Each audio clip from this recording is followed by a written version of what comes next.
Bonjour à tous les bien-aimés, frères et sœurs en Jésus-Christ. Le Seigneur a dit, la moisson est grande, mais il y a peu d'ouvriers. Priez le maître de la moisson afin qu'il envoie des ouvriers dans sa moisson. Et ces ouvriers, ce sont les serviteurs de Dieu que Dieu envoie afin d'édifier son peuple, afin de préparer son peuple à son retour. Cependant, plusieurs personnes se posent la question, comment est-ce que je peux être sûr? Comment est-ce que je peux être certain que j'ai un appel de Dieu dans ma vie? Comment est-ce que je peux être sûr? Comment je peux être certain que Dieu m'a appelé pour faire son œuvre, que Dieu m'a appelé pour un ministère, que Dieu m'a appelé pour faire telle ou telle chose dans sa maison? Bien-aimés frères et sœurs, c'est ce que nous allons voir dans cette vidéo. Dans cette vidéo, je vais partager deux choses. Je vais d'abord, premièrement, confirmer l'appel d'un serviteur de Dieu. Il y a un serviteur de Dieu qui se pose la question de savoir s'il a vraiment été appelé par le Seigneur. Première chose. Et deuxième chose, je vais donner un petit enseignement en ce qui concerne l'appel de Dieu. Quelles sont les étapes entre l'appel de Dieu jusqu'à l'accomplissement de la mission et la vision du Seigneur. Premièrement, je vais donc communiquer ce message que le Seigneur m'a donné pour un bien-aimé qui écoute cette chaîne. Il y a un bien-aimé qui écoute cette chaîne qui est un Français qui vit en Amérique du Sud. Et il se pose la question de savoir est-ce qu'il a été appelé au ministère? Est-ce qu'il a été appelé au service de Dieu? Bien-aimé, le Seigneur m'a montré le 17 janvier 2021, il m'a donné un songe te concernant. Et dans ce songe-là, il m'a montré que tu avais un don de révélation, un puissant don de révélation. Et dans ces révélations-là, tu devais communiquer des paroles de sagesse, des paroles dans lesquelles il y avait une grande sagesse pour édifier le peuple de Dieu. Et ce don était tellement spécial que des gens ont commencé à t'applaudir. J'ai vu dans le songe comment les gens t'applaudissaient à cause de cet excellent don que le Seigneur t'avait accordé de pouvoir communiquer ces paroles avec une grande sagesse et également avec une grande puissance. Et des gens ont commencé donc à t'applaudir et jusqu'à te vénérer, à t'idolâtrer. Et lorsqu'ils ont commencé à t'idolâtrer, alors j'ai vu comment le don a diminué dans ta vie et j'ai vu comment également le don s'est arrêté jusqu'à ce que tu t'es rendu compte, tu t'es repenti et le Seigneur a restauré le don. Donc ce que le Seigneur dit ici, c'est qu'il t'a appelé. Il t'a appelé pour communiquer ces paroles-là. Il t'a appelé pour partager ces paroles-là. Il va te donner des paroles que tu vas partager avec le peuple de Dieu. Dans ces paroles, il y aura une grande sagesse, une grande intelligence dans les paroles qu'il va te donner. Cependant, il faut éviter que les gens commencent à te vénérer, que les gens commencent à t'idolâtrer, parce que quand ils vont commencer à t'idolâtrer, alors le Seigneur va se retirer de toi. C'est également ce que le Seigneur m'avait montré au début de mon ministère. Parce qu'au début de mon ministère, le Seigneur m'avait donné une recommandation.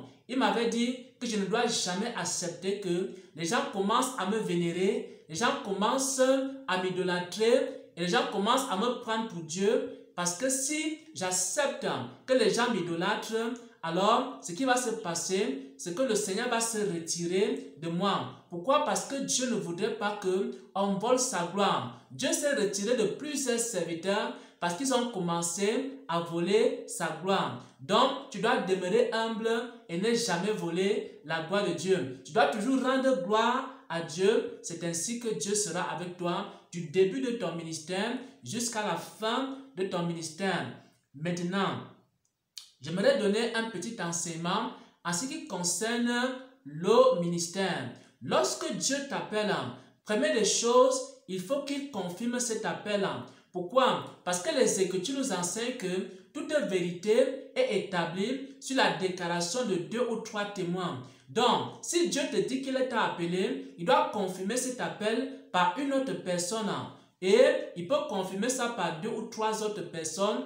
Et c'est ça qui te permet de dire qu'effectivement, tu as été appelé à servir le Seigneur. Si Dieu te dit que tu as été appelé à servir et qu'il n'y a pas un autre serviteur de Dieu qui confirme et qu'il n'y a pas de personne qui confirme, alors tu n'as pas reçu l'appel de Dieu. En ce qui me concerne moi-même, j'ai dû recevoir plusieurs confirmations que j'avais été appelé par le Seigneur. Il y a plusieurs serviteurs de Dieu qui avaient confirmé mon appel. Même ma propre épouse, Dieu a dit à mon épouse que j'avais été appelé. Il a dit à plusieurs personnes que j'avais été appelé. Parce que lorsque j'ai commencé à dire effectivement que j'avais reçu l'appel de Dieu, certaines personnes ne croyaient pas, mais Dieu a confirmé mon appel par plusieurs personnes et c'est comme ça que j'ai eu la confirmation. Après la confirmation maintenant, il y a une deuxième chose. Il faut se rapprocher de Dieu. Pourquoi? Parce qu'on ne peut pas servir Dieu étant loin de Dieu. Tu dois donc te rapprocher de Dieu pour que Dieu se révèle à toi, pour que Dieu te révèle sa mission, pour que Dieu te révèle la raison pour laquelle il t'a appelé. Et ce n'est pas la sanctification, ce n'est pas l'obéissance, c'est dans les jeûnes et les prières, comme l'apôtre Paul a eu aussi à le faire. Paul s'est retiré à un moment donné, il a écouté Dieu et Dieu lui a donné clairement la mission pour laquelle Dieu l'avait appelé. Donc, une fois que tu as la confirmation de l'appel, deuxième chose, chercher à connaître ta mission. Mais pour connaître la mission, il faut te rapprocher de Dieu. Parce que tu ne peux pas servir Dieu étant loin de Dieu, tu dois servir Dieu étant proche de Dieu. Tu dois donc te rapprocher de Dieu, avoir une plus grande intimité avec Dieu. Et c'est dans cette intimité que Dieu va te révéler maintenant dans les détails la mission pour laquelle il t'a appelé. En ce qui me concerne, plus je me suis rapproché de Dieu, plus Dieu m'a révélé dans les détails la mission pour laquelle il m'avait appelé. Ça, c'est la deuxième chose, se rapprocher de Dieu. La troisième chose, il faut la formation. La formation ici, c'est que c'est Dieu lui-même, c'est le Saint-Esprit qui va te former. Par exemple, si tu as été appelé comme enseignant de la parole de Dieu, le Saint-Esprit va t'enseigner comment on enseigne la parole de Dieu. Si tu as été appelé à prophétiser, le Saint-Esprit va t'enseigner comment on prophétise. Parce qu'il y a une façon d'enseigner la parole de Dieu selon la vérité. Il y a aussi une autre façon de prophétiser selon la vérité. Le Saint-Esprit va t'enseigner ces choses-là. Et si tu as été appelé au ministère apostolique, pastoral ou alors en tant qu'évangéliste ou alors n'importe quel service de Dieu, le Saint-Esprit va t'enseigner comment le faire. Si tu es appelé comme un chanteur, comme un musicien chrétien, le Saint-Esprit va t'enseigner comment on fait pour adorer, pour que tu puisses aussi l'enseigner aux autres.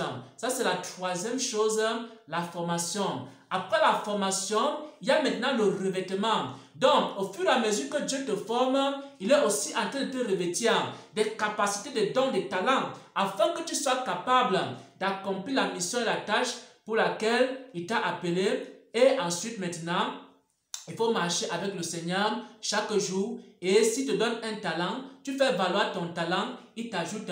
Il te donne une capacité, tu fais valoir ta capacité, il ne fait qu'ajouter. Et c'est comme ça que tu vas de connaissance en connaissance, de puissance en puissance, de gloire en gloire. Et ainsi, tu peux accomplir la mission et l'œuvre pour laquelle il t'a appelé. On peut donc dire ici qu'il y a 4 principales étapes. Première étape, la confirmation de l'appel. Deuxième étape, se rapprocher de Dieu. Se rapprocher de Dieu pour qu'il puisse te révéler la mission pour laquelle il t'a appelé, pour qu'il puisse se révéler à toi. Et troisième étape, la formation. Il faut que tu sois formé. Il faut que Dieu t'enseigne comment faire l'œuvre pour laquelle tu as été appelé. Et la quatrième chose, il faut le revêtement. Il faut te revêtir des dons, des capacités qui sont rattachées à ton appel pour que tu sois capable d'accomplir efficacement l'œuvre de Dieu. Au nom de notre Seigneur et Sauveur Jésus-Christ, j'ai partagé ce court enseignement qui parle de l'appel de Dieu et la confirmation de l'appel de Dieu. Amen.